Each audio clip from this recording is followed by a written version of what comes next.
6 de la mañana, 19 minutos, y vamos a entrar a analizar este tema en detalle, porque recordemos que la anterior reforma tributaria presentada por el Gobierno Nacional a mediados del mes de abril, que se denominaba para ese entonces la Agenda de Transformación Social Sostenible, pues generó mucha resistencia, inconformidad y fue uno de los detonantes a las movilizaciones sociales que empezaron el 28 de abril en Colombia. Ahora el Gobierno entonces presenta esta nueva propuesta denominado el Consenso de Proyecto de Inversión Social. Por eso vamos a entrar en detalle con César Eduardo Tamayo Tobón, es el decano de la Escuela de Economía y Finanzas de la Universidad EAFIT. Decano, buenos días. ¿Y cómo ve usted el panorama frente a esta nueva propuesta de reforma tributaria que hoy trae el Gobierno Nacional y que será presentada a las comisiones económicas? Buenos días. Bueno, muy buenos días para todos los compañeros aquí del SET y para toda la audiencia de Teleantioquia. Bueno, esta es una reforma, un proyecto necesario, por supuesto, lo sabíamos desde el comienzo de año, desde finales del año pasado, de hecho, mucho menos ambicioso que el proyecto de reforma fiscal que se había comenzado a discutir en marzo y abril, y que tiene, pues digamos, además de ser un proyecto menos ambicioso, lo cual, digamos, en un momento en el que la economía debe recuperarse, pues también es algo bueno el hecho de que se busque recaudar menos impuestos en el corto plazo. Sin embargo, pues eso también, la otra cara de esa moneda es que nos dice que prontamente tendremos que estar buscando más recursos y otra reforma, porque tener una reforma pues menos ambiciosa servirá para, como se dice popularmente, tapar el hueco muy en el corto plazo, pero nos queda la tarea pendiente de hacer una reforma tributaria pues más estructural como la hemos tenido, digamos, hace mucho, esa tarea pendiente. Decano, entre las cosas que ha dicho el gobierno con esta nueva reforma está que no se va a tocar a la clase media, que no se va a tocar un impuesto como el IVA. ¿Usted cree que sí se logra esta vez esa medida de equilibrio, que los que tienen más paguen más y los que no, pues no? Pues a ver, eso es algo que en este caso, digamos, suscita bastantes inquietudes o bastantes preguntas, al menos para mí, porque una cosa es decir que no vamos a generar nuevos impuestos, por ejemplo, impuesto de renta para la clase media o IVA, que en algunos casos lo puede pagar la clase media, si bien se contempla que haya se contempla que hubiera una compensación de IVA, digamos, esos impuestos, si bien no existirán para la clase media, lo que lo sorprende a uno del proyecto es que no solo no habrá nuevos impuestos para personas naturales de la clase media, sino para nadie. No solo, entonces tampoco el impuesto al patrimonio. Claro, por el impuesto al patrimonio seguirá vigente de este año, que es el último año que queda, ¿cierto? Pero en 2022, según cómo están las cosas, no tendríamos más impuesto al patrimonio, no hay nuevas tarifas o tarifas marginales más altas para las personas de más altos ingresos, no hay ninguna consideración, por ejemplo, con respecto a los beneficios que reciben algunas cosas que tienden a usar más las personas de más altos ingresos, como ahorrar por ejemplo, en pensiones voluntarias, ahorrar, por ejemplo, en cuentas AFC. Todas esas cosas tienen hoy beneficios tributarios, normalmente las usan más las personas de más altos ingresos, no tanto las personas de bajos ingresos, y eso no se toca. Entonces no hay nuevos impuestos para la clase media, pero tampoco para la clase alta, o sea, para las familias y personas de más altos ingresos tampoco. Entonces eso sí preocupa un poco, porque esa es una de las cosas que debería ayudar a ser más progresivo la tributación en Colombia, que lo que dices, que los que tienen más paguen más. En eso nos quedamos un poco cojos con esta reforma. Sí, ahí me llama la atención lo que usted dice, decano, y es lo que el gobierno también ha anunciado, ha dejado de como ver, es que programas sociales que tiene ahora, como el ingreso solidario, van a estar solamente 1 o 2 años más, porque con este dinero no va a alcanzar. Y hace un especial hincapié, el ministro habla de 2 cosas, habla de una reducción en el gasto público como un ahorro, y atacar 2 palabras claves que son evasión y elusión. ¿Eso será posible? Bueno, Juan, este proyecto, al menos en lo poco que hemos podido ver, ayer, porque sí, tampoco hay demasiado detalle, habla de tratar de conseguir recursos en ahorros y, digamos, en un plan de austeridad por cerca de 2 billones de pesos, que es un número pues que no es despreciable.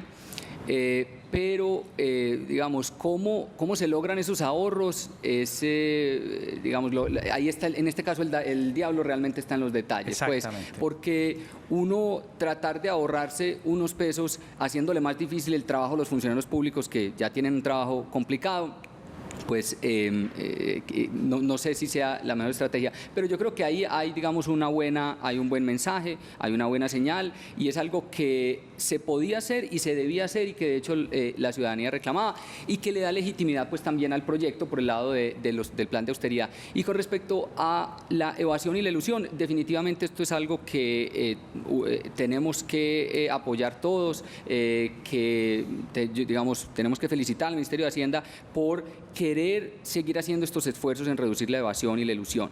El problema que tenemos es que en Colombia digamos, de donde se nos filtran más recursos, de donde dejamos de recaudar más, no es tanto en la evasión, sino en la elusión.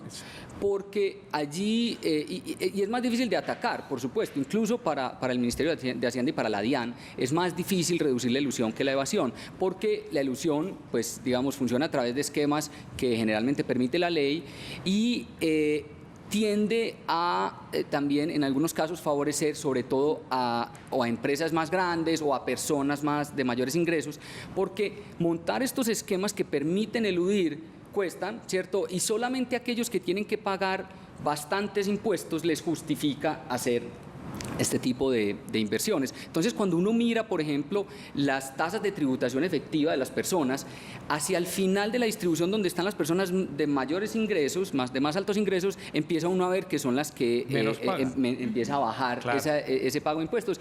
Y es por esto, porque esas personas tienen que pagar unas sumas tan altas de impuestos que les justifica hacer todo una inversión en asesorías tributarias, en montar esquemas alternativos que les permitan reducir su pago de impuestos de forma legal. Entonces, ese es el gran reto, digamos, para un sistema de tributación. Decano, sin duda esta es una reforma tributaria menos ambiciosa que la anterior, pues la otra era casi 24 billones, esta ya lo hemos dicho 15,2 billones de pesos. ¿Siente usted que el gobierno de alguna forma pues corrige los errores de la reforma anterior o qué análisis hace en relación con eso? Sí, a ver, la reforma anterior pretendía recaudar casi el doble, casi 30 billones. Sí. Lo que pasa es que de esos 30 billones había cerca de 6 billones de pesos que iban a ir a las regiones en forma por la regla que tenemos del Sistema General de Participaciones. Entonces, estamos hablando en términos prácticos de la mitad. Que si corrige los errores que había allí,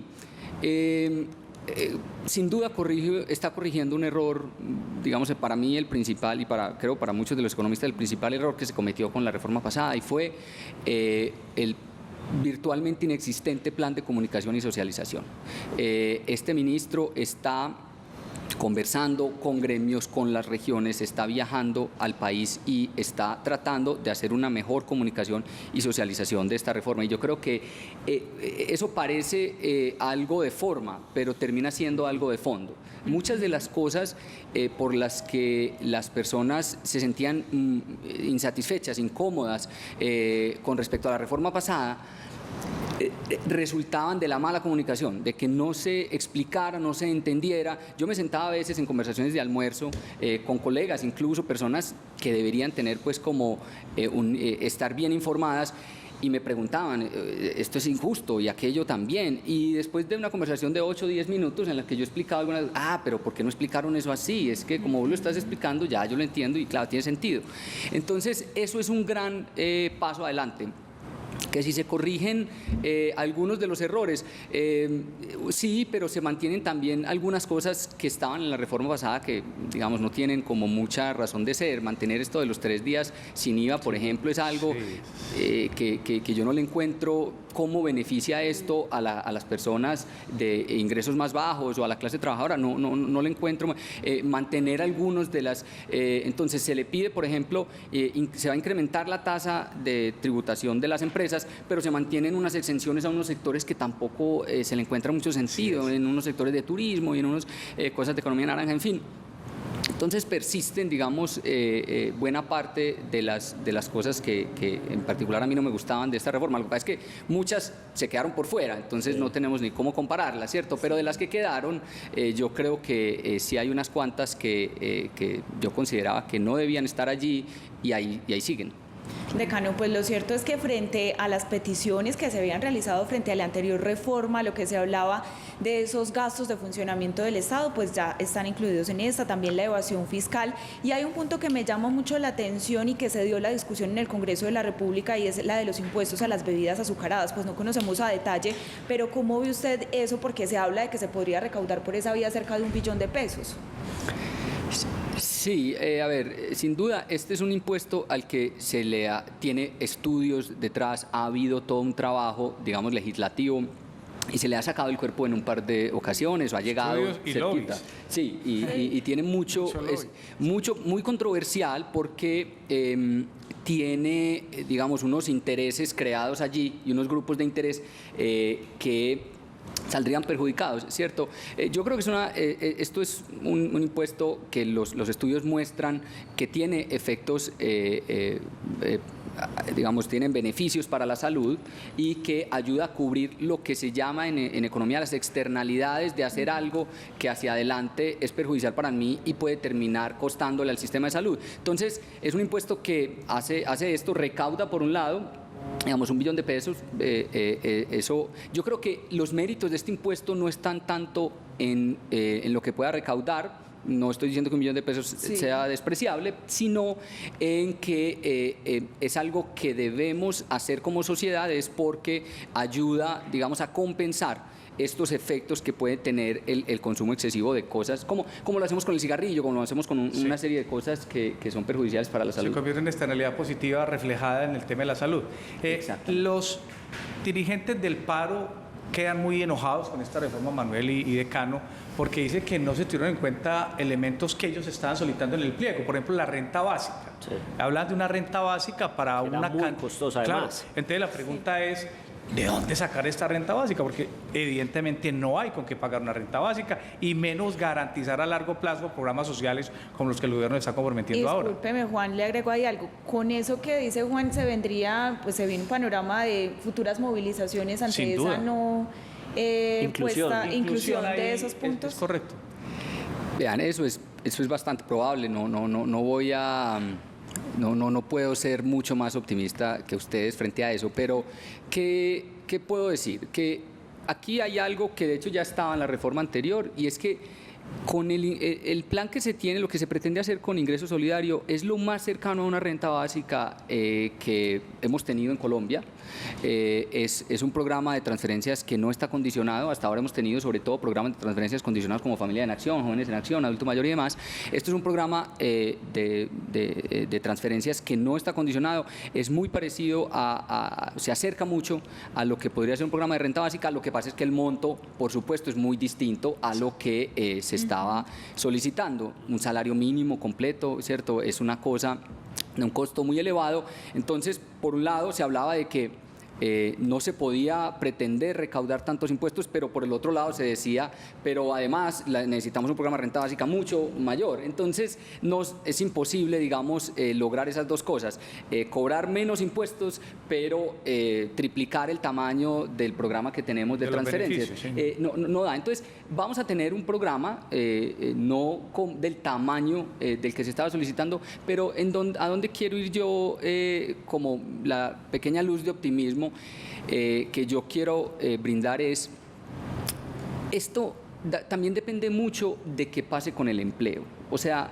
en parte las personas, en la medida en que van recuperando un empleo, van necesitando menos de estas transferencias. Vamos sacando personas que volvieron a caer en la pobreza, ¿cierto? Las vamos sacando de allí con un buen empleo, con un buen ingreso. Y esto si esto sucede, yo creo personalmente que las cuentas del Ministerio de Hacienda son bastante optimistas, y no digo ambiciosas, sino optimistas. Yo creo que no hemos hablado de esto, pero la reforma trae también un paquete de subsidios, digamos, de apoyo al empleo formal y al empleo de jóvenes. Y también un paquete de matrícula cero. Todas estas cosas están encaminadas a reducir el desempleo, sobre todo a reducir el desempleo de jóvenes, de mujeres. Y en la medida en que esto suceda, yo creo que, digamos, la mayoría de las personas prefiere un empleo que un subsidio, Sí. ¿cierto? Un empleo es mucho más que recibir un cheque o que recibir un giro. Entonces, en la medida en que recuperemos el empleo, esto ayudaría a que, digamos, la inconformidad, el descontento con la situación económica general reduzca y por esta vía, pues, no haya, digamos, tanto riesgo de seguir teniendo como movilizaciones, paralización y demás. Ese es como mi pequeño granito ahí de optimismo. De nuevo, creo que es sobreoptimista lo que está planteando el gobierno, pero incluso lo que nos movamos en esa dirección de reducir el empleo y en particular de reducir el empleo juvenil, yo creo que nos llevará por ese buen camino. Bueno, decano, pues sabemos que, como usted lo dice, nos hace falta conocer a detalle los puntos de esta reforma planteada por el Gobierno Nacional. Muchísimas gracias por ese análisis. No, con mucho gusto. Muchas gracias a ustedes por la invitación.